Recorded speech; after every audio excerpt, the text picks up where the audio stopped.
Yang kedua ini cerita Agim ya. Cerita Agim, ada 2 orang kakak beradik jualan sayur ke kota. Dari kampung ke kota itu naik dorlak, naik pick up ya. Jadi dibantu ada supir yang langganan mereka pada naik itu ya di belakang ya. Nah suatu saat si adiknya itu kesiangan menyiapkan sayurnya, kesiangan akhirnya tidak kebawa karena sampai jam tertentu ditinggal, biasanya ditinggal. Sehingga akhirnya dia harus jalan ke kota bawa sayur, sedih dia itu ya. Sedih, datang ke sana udah siang, sayurnya juga akhirnya kurang laku karena orang-orang sudah mulai bubar dari pasar ya. Nah tapi dia nggak melihat kakaknya dan teman-teman sekampungnya. Ini kemana tukang sayur yang biasa dari kampung kami? Oh kamu nggak dengar tadi kecelakaan di jalan, mobilnya terguling sampai meninggal semuanya. Berarti yang tadinya musibah ternyata dia dapat hikmah, dia selamat. Tapi dia sedih juga karena kakaknya meninggal kan gitu. Artinya jangan buru-buru menyimpulkan sesuatu yang pahit buat kita itu buruk ya. Sesuatu yang tidak menyenangkan kita itu dianggap sebagai Allah benci sama kita. Itu salah besar dalam akidah ya. Ini sudah dijelaskan dalam surat Al-Fajr ya. Fa ammal insanu idza mabtalahu rabbuhu wa na'amahu fa akramahu wa na'amahu fayaqulu rabbi akraman ya. Adapun manusia ketika dia diuji oleh Allah dengan dimuliakan, diberi kenikmatan, mereka mengatakan atau dia mengatakan Rabbi akraman. Ini Allah sudah memuliakanku ya. Wa amma idza mabtalahu faqudira alaihi rizqahu. Kemudian ketika diuji itu dengan terbatas rizkinya ya, maka dia mengatakan Robbi ahanan, dia mengatakan Tuhanku sudah membenciku, menghinakanku. Maka Allah membantah, kalla, bukan seperti itu. Urusan dunia itu bukan seperti itu ya. Dunia itu bisa naik, bisa turun, tidak menunjukkan seseorang yang sedang lapang dunianya dicintai Allah, yang sedang turun dunianya dibenci oleh Allah. Tapi seseorang yang taat itulah orang yang dicintai Allah. Seseorang yang maksiat itulah yang dimurkai Allah. Walaupun dia mungkin dunianya dicukupi ya. Ini dinyatakan oleh Imam Ibnul Qayyim dalam kitab Ad-Da'u wad-Dawa bahwa kalau engkau melihat orang dimudahkan dunianya padahal dia berbuat maksiat, padahal dia terus menerus ingkar kepada Allah, ketahuilah itu adalah istidraj ya. Disungkun ya, istidraj itu disungkun, dibiarkan ya senang-senang supaya dia lupa diri, nanti disiksa di neraka ya.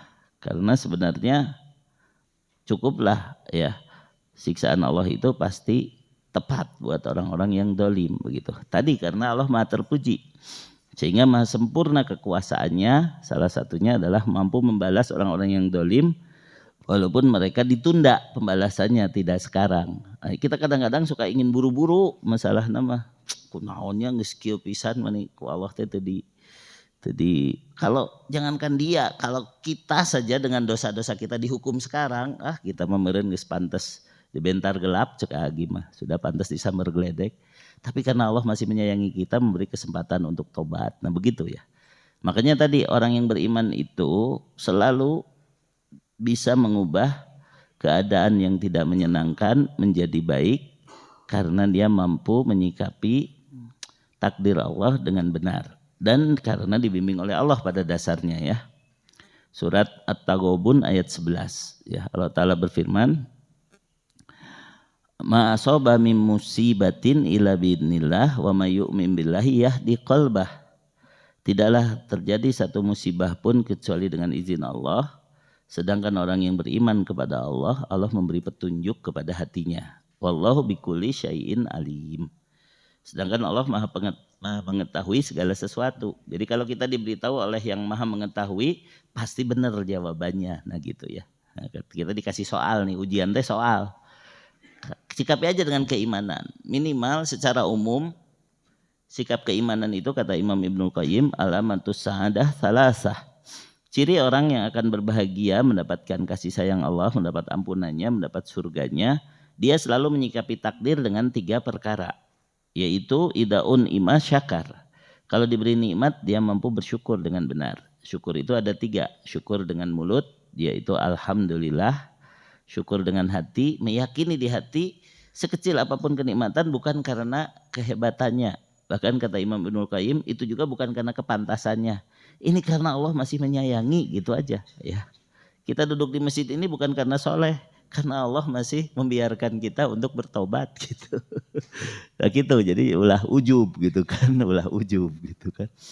Nah kemudian bersyukur dengan anggota badan, menggunakan nikmat tadi dalam kebaikan, tidak menggunakannya dalam kemaksiatan. Nah, itu 3 bentuk syukur. Kalau sabar tadi ada 3 tingkat tadi ya, sabar, ridho, dan syukur ujungnya juga ya, yaitu wa idab tuliya sobaro. Kalau dia diuji dia mampu bersabar dengan benar. Wa idza adnaba istaghfaro. Kalau dia berdosa dia segera istighfar, dia segera sadar diri, dia tidak merekedeweng ya, dia tidak keras kepala. Masya Allah ini saya menyalahi sunnah, saya menyalahi syariat ya, langsung merasa berdosa, langsung bertobat, langsung cari ampunan Allah, yaitu surat Ali Imran ayat 135. Waladina idza fa'alu fahishatan aw dzalamu anfusahum dzakarullaha fastaghfaru lidunubihim.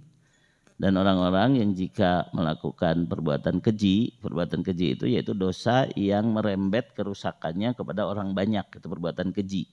Dalam Al-Qur'an fahisyah itu disebutkan beberapa. Yang pertama zina, itu disebut fahisyah ya. Yang kedua yaitu riba ya. Riba itu disebut fahisyah.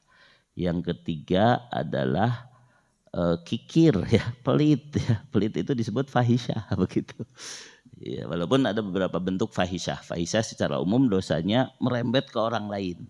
Dzalamu anfusahum, atau mungkin orang lain nggak tahu tapi dia sadar dia sedang maksiat. Nah itu dzalamu anfusahum, mendolimi diri sendiri, itu segala bentuk perbuatan maksiat ya.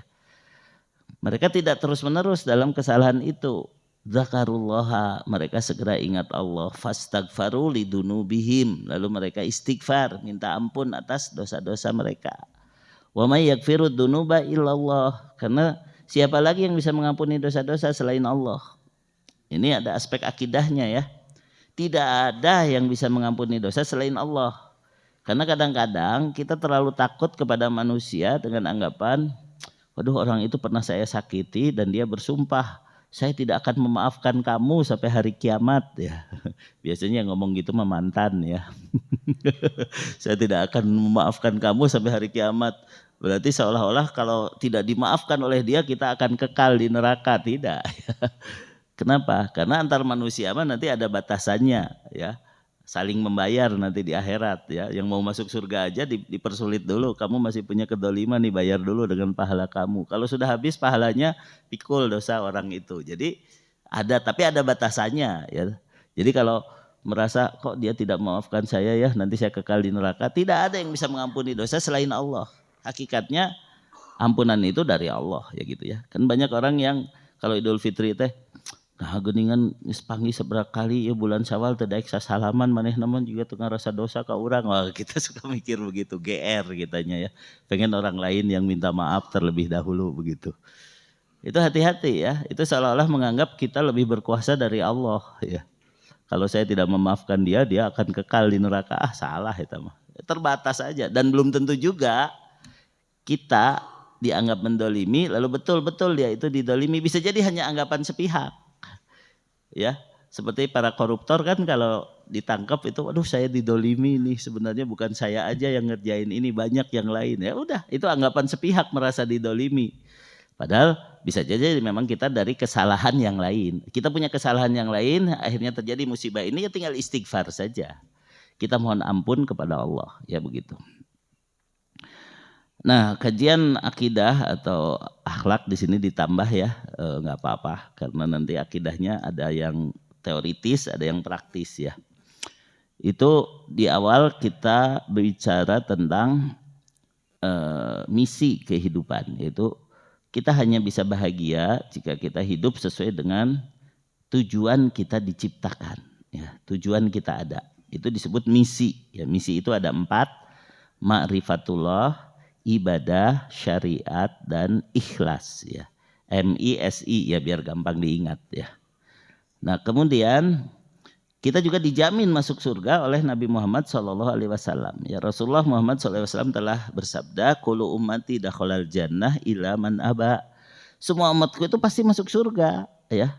Walaupun dia mungkin nanti masuk neraka dulu ya 100 juta tahun, 2 miliar tahun, tapi akhirnya masuk surga gitu intinya begitu ya. Asal dia masih punya karcis sebagai umatku ya. Asal dia masih diterima Islamnya. Pada akhirnya masuk surga ya. Ila man aba, kecuali yang nggak mau. Maka para sahabat heran, wa may ya'ba ya Rasulullah. Memang ada orang yang nggak mau masuk surga? Pasti nggak ada ya. Semuanya pengen masuk surga. Saya tanya Bapak Ibu di sini, Bapak Ibu mau masuk surga? Jawab aja, ada malaikat ini ya mengaminkan ya, amin ya. Nah kayak begitu. Oh ya sebelum saya lanjutkan, jadi kalau di sini saya alhamdulillah bersyukur masjidnya dekat suara ayam. Nah, kalau ayam berkokok itu ada malaikat Bapak Ibu, itu ada hadisnya sahih ya. Jadi kalau ada ayam berkokok ada malaikat, kita buru-buru berdoa, ya Allah rahmatilah kami, ya Allah berkahilah kami, ya Allah ampunilah kami. Malaikat ikut mengaminkan ya. Banyak orang yang tidak tahu hadis ini sahih ini hadisnya. Jadi bagus tuh kalau masjid dekat kandang ayam, ayam jago. Jadi kalau ayam berkokok itu ada malaikat gitu ya. Ya, ya bagus gitu. Nah saya lanjutkan dulu ya. Kata para sahabat, memangnya ada umatmu yang nggak mau masuk surga? Maka Rasulullah SAW mengatakan, man ata'ani dakhalal jannah wa man asani faqad aba. Siapa yang taat kepadaku, aku jamin masuk surga ya. Dan siapa yang tidak taat kepadaku sama dengan nggak mau masuk surga ya. Nah dari sini para ulama menyimpulkan ada syarat-syarat seseorang muslimnya utuh, keislamannya utuh, intact. Intact itu bahasa Inggris artinya tidak hilang ya, masih ada keislamannya. Itu disebut aslul iman. Aslul iman itu dia tidak termasuk orang kafir walaupun banyak maksiatnya. Kalau Allah menghendaki dia disiksa di neraka dulu, tapi pada akhirnya tetap masuk surga. Ya, dulu pernah saya sebutkan hadis riwayat Muslim tentang seseorang yang paling terakhir keluar dari neraka. Seorang laki-laki yang imannya hanya sebesar debu, tapi diterima oleh Allah. Dia merangkak keluar dari neraka dalam keadaan hangus, hitam, peot, hidup lagi, udah nggak mati-mati kan gitu ya. Lalu setelah keluar dia disuruh mandi di Nahrul Hayah, di telaga kehidupan. Nah di situ dia muncul lagi menjadi seorang lelaki yang sangat tampan. Ya, hanya di dahinya ada tanda hitam. Nah gitu. Jadi kalau nanti kita masuk surga lalu melihat orang di dahinya ada tanda hitam, kamu pernah ke neraka ya? Iyalah, tapi kan sekarang ketemu lagi di surga, nah gitu ya.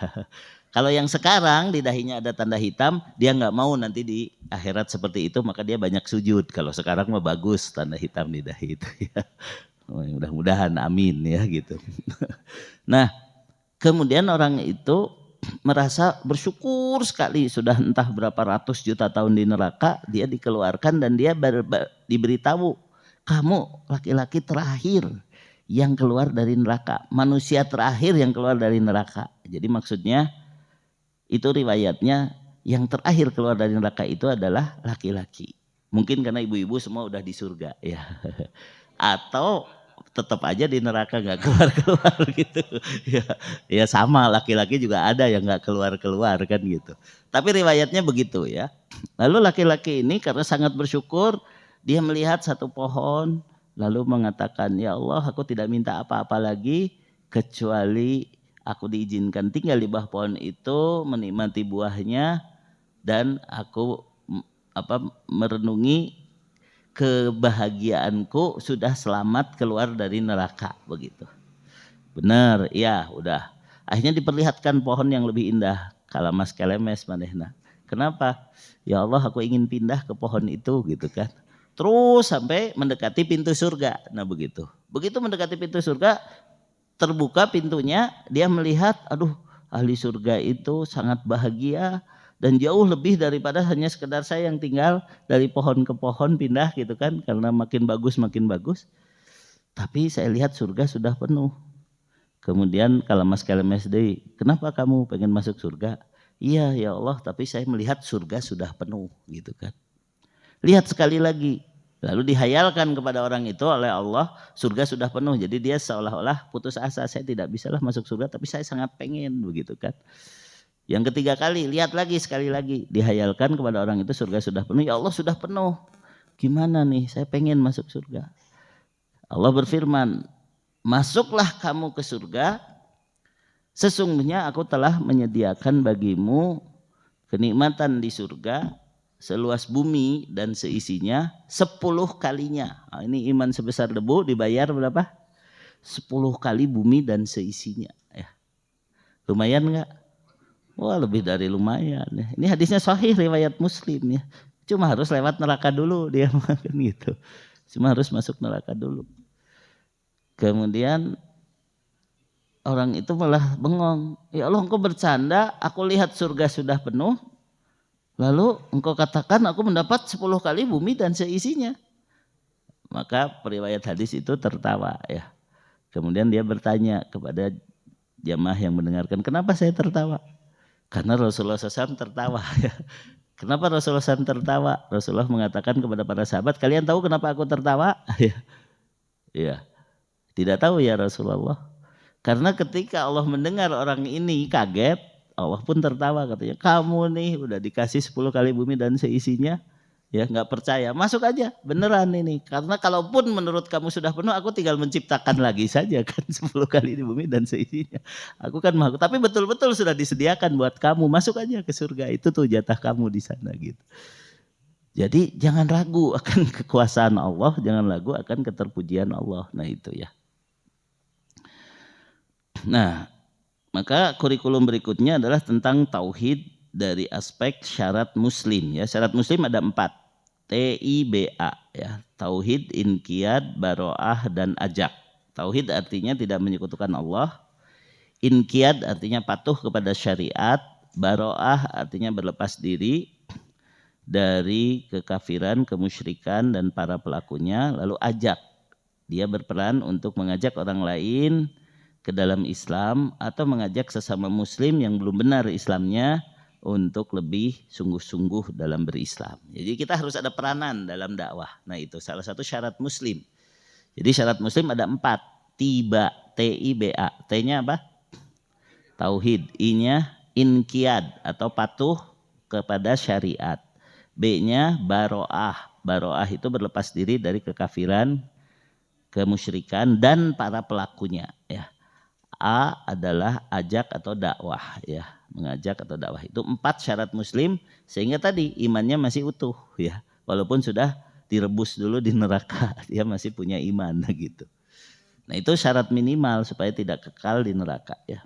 Nah, tauhid di sini aspek teoritisnya tauhid itu dibagi 2, ada at-tauhidul ilmi al-i'tiqadi. Tauhid yang sifatnya berupa keyakinan, berupa ilmu yang harus meresap di dalam kolbu. Ini disebut tauhid rububiyah dan tauhidul asma was sifat ya. Jadi pembagian tauhid itu pada dasarnya berkaitan dengan dalil-dalil ya. Jadi ada orang yang mempertanyakan kenapa tauhid dibagi 3 bagian. Bisa 3 bagian, bisa 2 bagian, tergantung sudut pandangnya gitu. Tapi yang penting sesuai dalil begitu kan. Nah, tauhid ilmi wal i'tiqadi itu tauhid rububiyah dan tauhid asma was sifat. Al aslu fi asma illahi wa sifatihi, yang menjadi pokok atau kaidah dalam menentukan nama-nama dan sifat-sifat Allah, yaitu isbatu ma asbatahullahu li nafsih.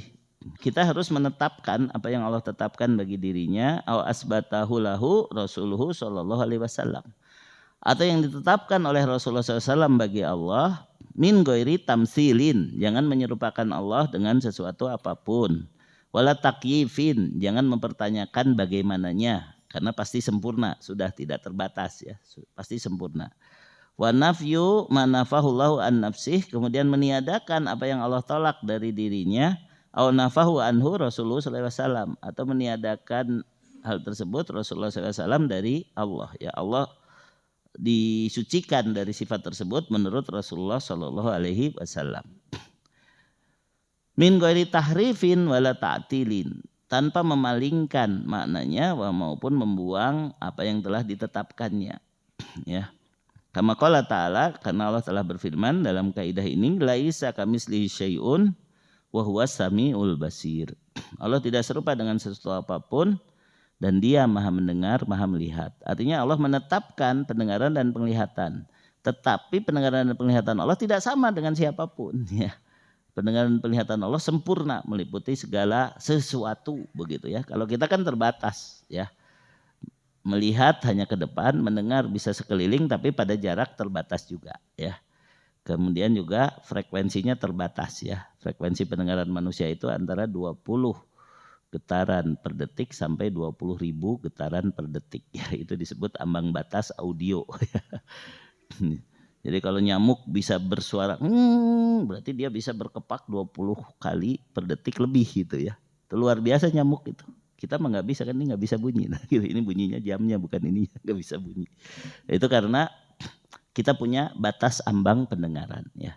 Lumba-lumba, anjing itu punya lebih tinggi, kuda itu punya lebih tinggi pendengarannya, namanya ultrasonik, ya. Itu lebih tinggi, batas pendengarannya lebih dari 20.000 Hz, ya, atau 20 kHz. Nah, ini hanya soal fisikanya, soal ilmiahnya, ya. Tapi intinya Allah telah menetapkan sifatnya mendengar dan melihat. Kita harus tetapkan, tapi tidak boleh menyerupakan, ya. Menyerupakan dengan yang lain karena sempurnanya pendengaran dan penglihatan Allah, ya. Mal imani bima'ani al-fadid nusus wa madalat alaih, dan kita mengimani lafadznya dan apa yang ditunjukkan dari lafadz itu tanpa mengatakan ya Allah mendengar, tapi bukan mendengar. Nah, itu salah, ya. Mendengarnya ya mendengar, melihat ya melihat, tapi mendengar dan melihatnya itu yang tidak serupa dengan makhluknya. Yang berikutnya at-tamsil wa ta'tilu fi asma'illahi wa sifatihi kufrun. Kalau kita menyerupakan Allah dengan makhluk atau menolak sifat-sifat yang Allah tetapkan, itu masuk ke dalam kekafiran. Amat tahrifu, adapun menyimpangkan makna, alladzi yusamihi ahlul bidah ta'wilan, yang mereka menganggap itu sebagai takwil, ya, oleh ahli bid'ah. Faminhu ma huwa kufrun, ada yang sampai derajat kafir, kata wilatil batiniyah, seperti takwil orang-orang batiniyah. Wa minhu ma huwa bid'atun dolalah, ada yang takwilnya hanya sampai bid'ah yang sesat, kata wilati nufati sifat, seperti orang yang meniadakan sebagian sifat-sifat Allah. Wa minhu ma yaqa'u khata', adapun takwil yang lain ada yang hanya termasuk khoto. Khoto itu keliru, tidak sampai kafir dan tidak sampai sesat, tapi dia berkurang nilai imannya karena kekeliruannya. Tapi dia tidak sampai terazab. Kenapa? Karena sudah ada ayat Rabbana la tu'akhidna in nasina au akhtana, ya. Ya Allah, jangan Kau hukum kami jika kami lupa atau kami keliru dalam memahami dalil. Kalau yang namanya keliru itu begitu dibetulkan dia akan segera rujuk. Ya, selama dia belum tahu ya masih dimaafkan oleh Allah, tapi dia tahu dalilnya begini, cuma dia artikan lain karena dia keliru. Nah, itu namanya khoto. Khoto itu beda dengan ism. Ism atau danbun, dosa itu kena siksa ancamannya, ya. Walaupun bisa diampuni. Tapi kalau khoto mah itu sudah pasti diampuni oleh Allah. Nah, begitu. Itu khoto namanya, keliru. Kemudian wihdatul wujud wa i'tiqaduhu lillahi ta'ala fi syai'in min makhluqatihi aw ittihadihi bihi kullu dalika kufrun mukhrijun minal millah. Orang-orang meyakini Allah menyatu dengan makhluknya, Allah entrep, ya, dalam sebagian makhluknya, ya, atau menyatu dengan seluruh alam ini, ya, semua itu adalah kekafiran, mengeluarkan seseorang dari agama Islam. Ya, menganggap Allah ada di urat leher kita, menganggap Allah ada di mana-mana, ya, ada di tembok, ada di mic, ada di HP, ada di kursi ini, gitu. Itu kekufuran. Karena banyak orang yang tidak mengerti. Tauhid itu mengharuskan menetapkan Allah itu satu, ya. Yang mengatakan Allah di mana-mana berarti dia telah mengatakan Allah itu banyak. Dia telah menyembah berhala. Karena yang di mana-mana berarti banyak. Yang mengatakan Allah tidak di mana-mana berarti dia menyembah yang tidak ada. Karena kalau tidak di mana-mana berarti tidak ada. Jadi bagaimana akidah yang benar tentang tauhid di mana Allah ini? Allah di langit, Allah bersemayam di atas aras, tapi sesuai dengan keagungannya. Jangan ragu itu karena Allah yang berfirman dalam Al-Quran. Tidak usah dibayangkan gimana ya bersemayamnya Allah. Kenapa Allah di langit, kan langit kita ke sana, langit orang Amerika mah ke sana. Nggak usah dipikirin begitu. Pokoknya Allah di langit, Allah bersemayam di atas aras, itu menurut akidah begitu, selesai kan gitu. Berarti Allah satu gitu maksudnya. Kalau yang tadi di mana-mana menjadi banyak, kalau tidak di mana-mana jadi tidak ada. Kan banyak orang yang nggak mengerti masalah yang sangat sepele ini. Yaitu ada seorang jariyah, seorang hamba sahaya datang kepada Rasulullah SAW. Ya, kemudian dia sopan, dia juga sudah mengerti ajaran Islam. Lalu Rasulullah SAW penasaran nanya, kamu tahu di mana Allah? Allah fis sama, Allah di langit. Kamu tahu siapa saya? Engkau Rasulullah. Lalu dipanggil si tuannya, atikha fa innaha mu'minah. Dia sudah beriman, jangan dijadikan budak lagi. Bebaskan ya. Ya. Bebaskan. Dia tidak pantas jadi hamba sahaya karena dia seorang mukminah. Ditanya di mana Allah? Allah di langit. Ditanya siapa saya Rasulullah, engkau Rasulullah. Sudah, bebaskan gitu kan. Kayak gitu. Ya, jadi itu sudah ada riwayatnya ya. Jadi kalau kita ditanya di mana Allah, jawabannya jangan ngawur. Jawabannya Allah di langit. Ya. Allah bersemayam di atas aras sesuai dengan keagungannya. Jadi jangan mengatakan Allah menyatu dengan seluruh alam seperti garam menyatu dengan air, seperti gula menyatu dengan teh, bukan begitu. Itu tidak ada dalilnya. Bahkan ini kalau dia meyakininya sebagai satu keyakinan yang mutlak bisa kufur ya. Kemudian yang kedua adalah at-tauhidul iradi al-ilmi at-talabi ya. Tauhid yang menuntut kehendak kita dan perbuatan kita harus membuktikan hal tersebut. Disebut tauhidul uluhiyah. Kalau tadi tauhid dalam hal keyakinan, kalau ini tauhid dalam hal perbuatan. Tauhid uluhiyah yaitu beribadah menyembah Allah dan terlihat wujud ibadahnya. Allahu Ta'ala wahidun ahad. Allah Ta'ala adalah satu dan satu-satunya sembahan. La syarika lahu fi rububiyatihi. Tidak ada sekutu baginya dalam rububiyahnya, wa uluhiyatihi dalam uluhiyahnya, wa asmahi wa sifatihi baik nama-nama maupun sifat-sifatnya. Allah sempurna dalam semuanya. Wa huwa rabbul alamin, dialah Rabb seluruh alam. Al mustahiqu wahdahu li jami' anwa'il ibadah, satu-satunya yang berhak diibadahi ya. Sarfu sayin min anwa'il ibadati kaddu'ai wal istighosati wal isti'anati wan nadari wad dzabhi wat tawakkuli wal khaufi wal rajai wal hubbi wa nahwiha li ghairillahi ta'ala syirkun. Kalau kita memalingkan jenis-jenis ibadah yang harus ditujukan kepada Allah kepada yang lain ya, seperti berdoa ya, istighosah, isti'anah memohon bantuan, nadar ya, menyembelih, bertawakal, takut, harap, cinta dan selain itu dari amal-amal qalbu ditujukan kepada selain Allah, maka itu disebut syirkun, disebut syirik. Ayan kanal maksudu bidzalika ya. Apapun niat orang yang melakukannya ya. Kemudian siapapun yang dituju dengan memalingkan kepada selain Allah itu. Malakan muqarraban misalnya ditujukan kepada malaikat, au nabiyan mursalan atau ditujukan kepada nabi, au abdan solihan atau kepada seorang yang soleh didatangi kuburannya, diminta-minta dengan anggapan, "Mbah tolong sampaikan ya ke Allah, saya pengen naik kelas." Nah gitu. Banyak orang yang memalingkan doa kepada kuburan atau kepada penghuni Laut Kidul atau penghuni Tangkuban Perahu atau penghuni Gunung Merapi. Itu syirik akbar ya. Nah, kemudian min usulil ibadati anallah ta'ala yu'badu bil hubbi wal khaufi wal rojai jami'an. Termasuk pokok dari ibadah bahwa Allah diibadahi dengan menyatukan cinta, takut dan harap hanya kepadanya. Jadi harus betul-betul cinta, takut dan harap menyertai ibadah kita.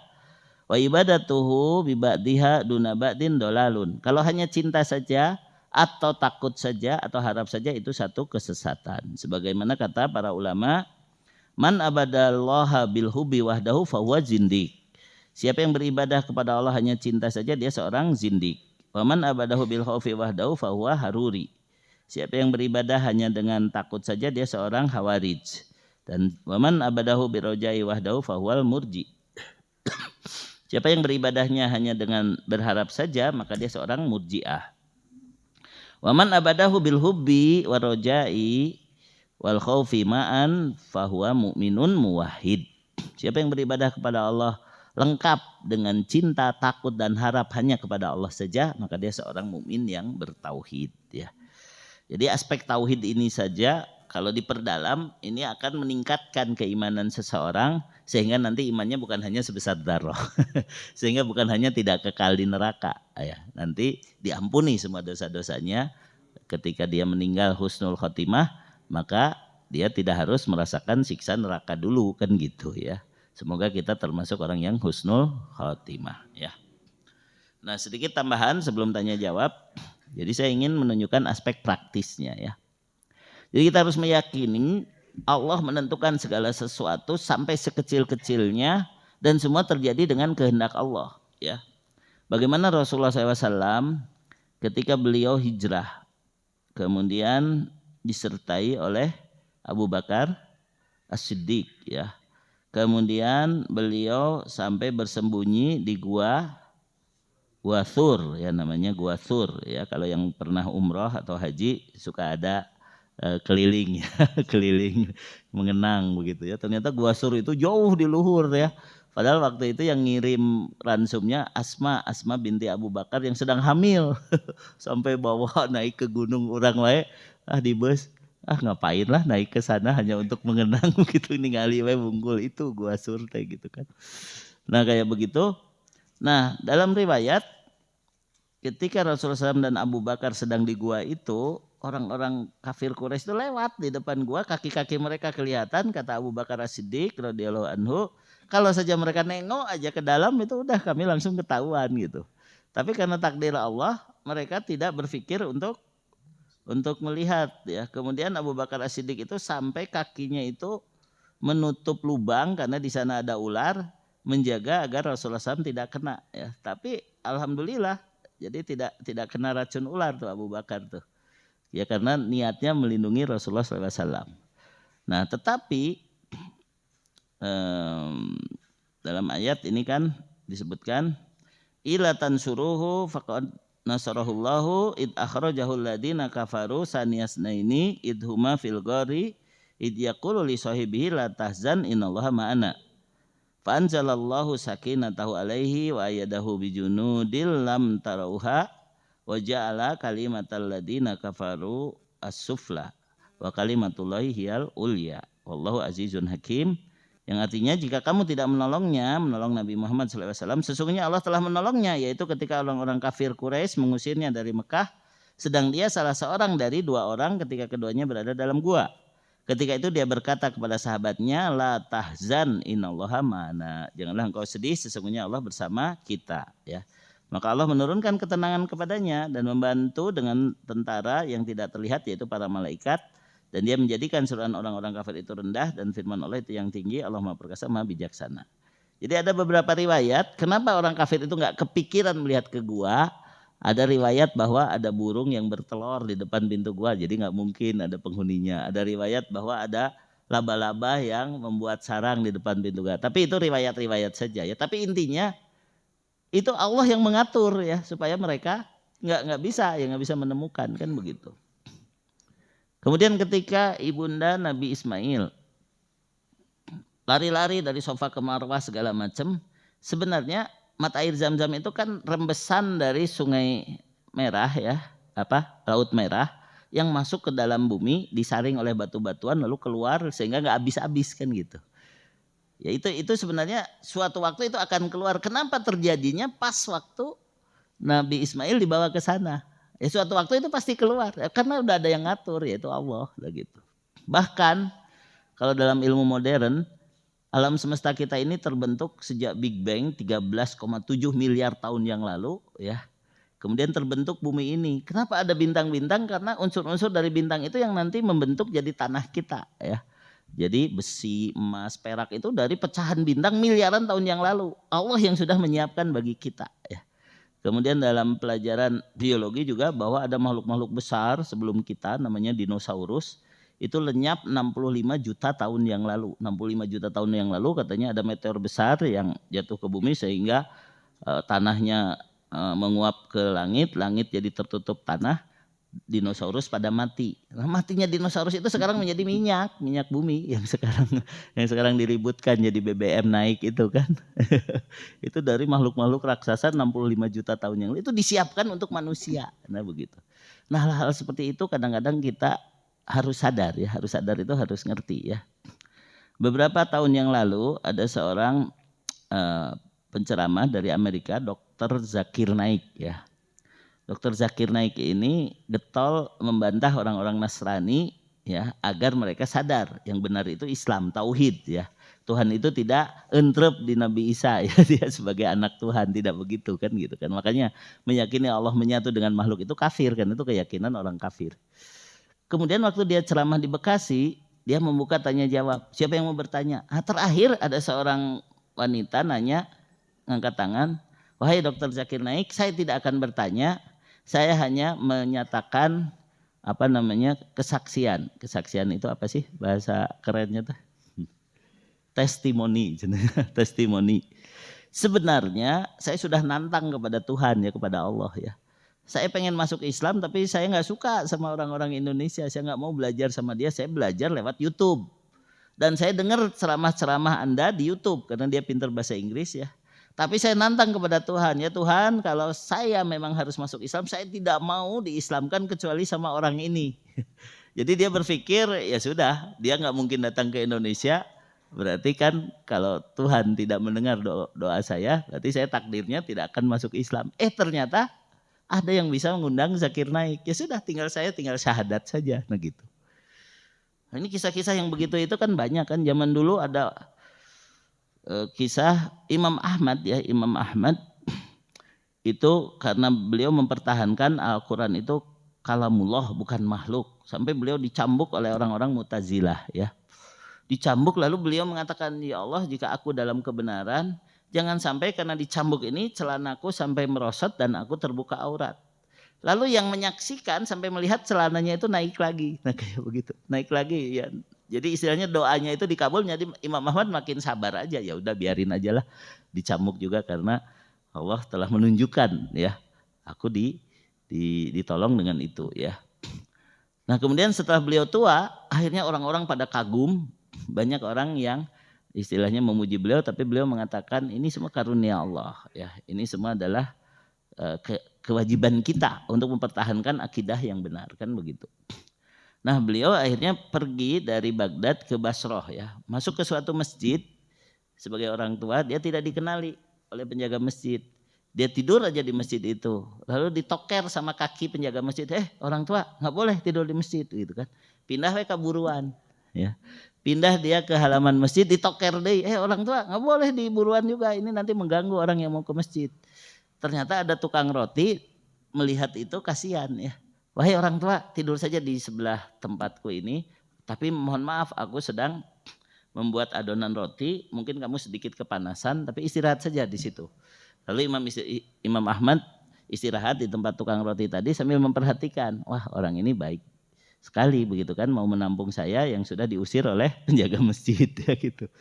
Tapi dia sambil bikin roti itu sambil berzikir, subhanallah, alhamdulillah, la ilaha illallah, Allahu akbar, Allahumma sholli ala Muhammad wa ala ali Muhammad. Terus berzikir. Lalu Imam Ahmad bertanya, wahai saudaraku, engkau sambil bikin roti, banyak berzikir, pasti kamu ada maunya ya. Pasti kamu sedang minta sesuatu kepada Allah gitu kan.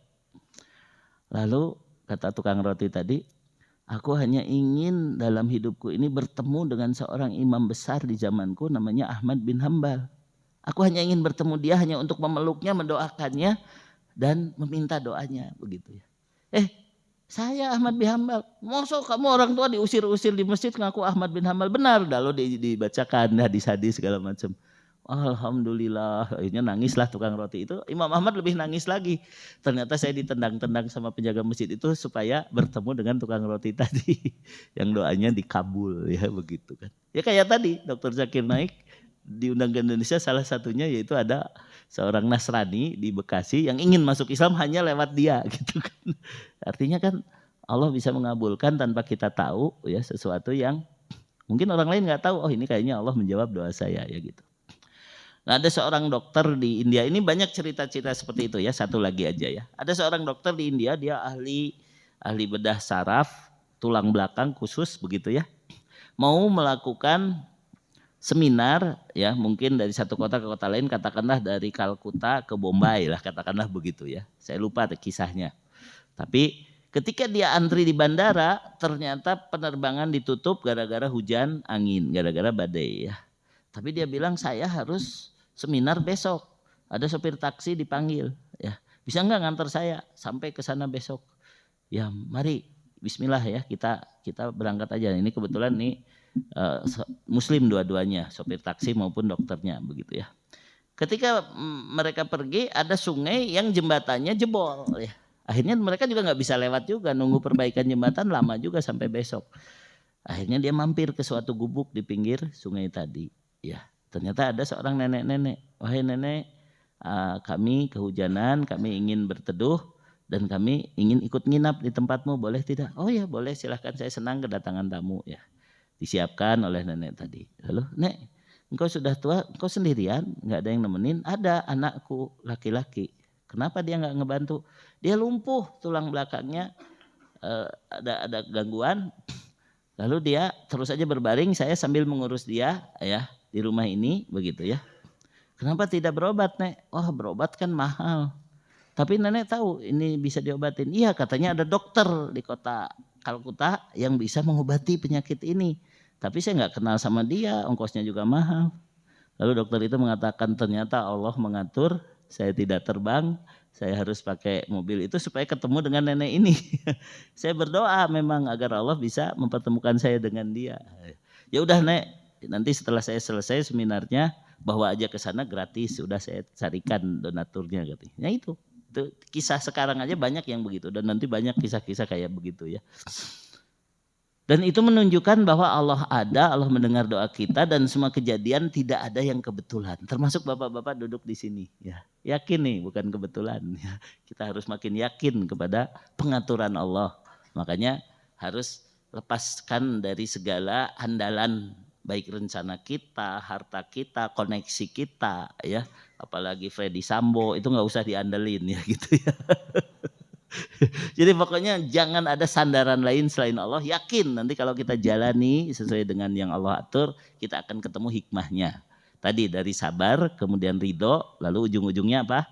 Syukur ya begitu ya. Ya mudah-mudahan walaupun ini agak lama pelajaran tauhidnya, tapi nanti makin lama kita makin bulat lah. Iya karena budu, iya karena stain, hanya kepada Allah kita beribadah, tapi Allah juga akan menolong kita karena kita ingin beribadah kepadanya, sehingga jangan bersandar kepada yang lain. Hanya kepada Allah kita mohon pertolongan ya. Ya baik, kalau masih ada yang mau bertanya, sengaja agak siang supaya sedikit yang bertanya ya. Mangga silakan.